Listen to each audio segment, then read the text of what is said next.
नमस्कार सगळ्यांना। तर चला, रात्रीचे वाजले 9:30 पावणे 10 होत आले। आज आमच्या स्वयंपाकाला झालं आहे मला उशीर झालं म्हणजे काय आहे, आमच्या इथे शेजारी एक आजी राहते, त्या पडल्या म्हणजे त्यांना हाताला वगैरे लागले। तर म्हटलं जाऊन बघून या। तर बघायला गेलती मी तिथे, तर बसले आणि त्या आजी काही मला येऊ द्यायना। म्हटलं बस बस बस बस। तर मग मी बसली, तर मला तिथं वाजले 8 वाजले म्हणून झाला स्वयंपाकाला उशीर। तर आता बघा माझी काय माहिती काय म्हणतात, हे बघा माझं चाललं आहे स्वयंपाकात दाल बाटी म्हटलं बनवा। मी खिचडी टाकणार होती, तर हिमांशी म्हटलं मम्मी त्या दिवशी चतुर्थी असल्यामुळं माझं जेवण झालं होतं, म्हणजे एकदाच बट्टी खायला भेटली त्यांना, आणि त्यांना 2 टाईम बाटी लागते खायला।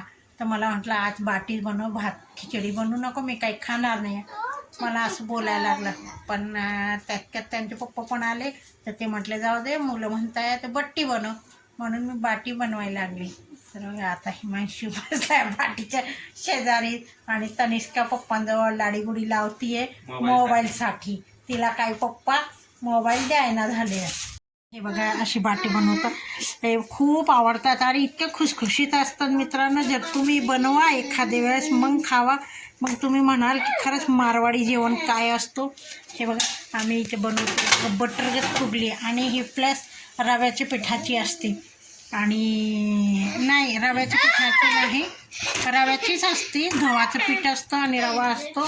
आणि हे मी ओव्हन पूर्ण नाही ठेवलं, ओव्हनचं झाकण हे आहे, तव्यावरच करते, कारण पटकन होतात, आणि फक्त ह्याला काय असतो, तूप जास्ती लागतो।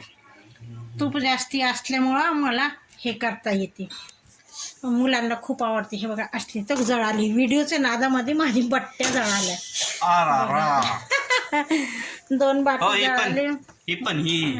नाही तुझ्या पप्पांना अशी लाल खायची आहे, पप्पांना लाल खायची। ही अशी फोडते मी, ही अशी फोडायची मस्तपैकी। मग बघा असं तूप सोडायचं त्याच्यामध्ये, तूप इतकं सोडायचं की ती बट्टी आहे ना वल्लीच व्हायला पाहिजे, कढई भरायला पाहिजे एवढं तूप सोडा। हां, मागच्या वेळेस मी टाकलं होतं, मला खूप तूप कमीत कमी जास्ती लागते, आणि हे म्हणतात लावू दे, जाऊ दे, खाऊ दे, आपण काय खातो, तूपच खाते।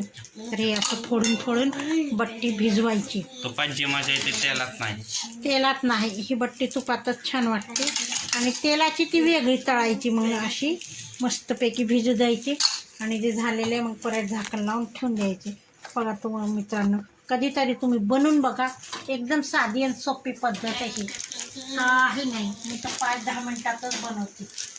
तर चला, तुम्ही पण बनवत असेल, ते खानदेश, जळगाव, राजस्थान, मारवाडचे असेल ना, तर ते पण बनवतात, त्यांना माहिती असते। आणि ह्याच्यासोबत मिक्स वरण असतं, हे पंचमेल वरण आहे, सगळं मस्त मसाला वरण असतं हे।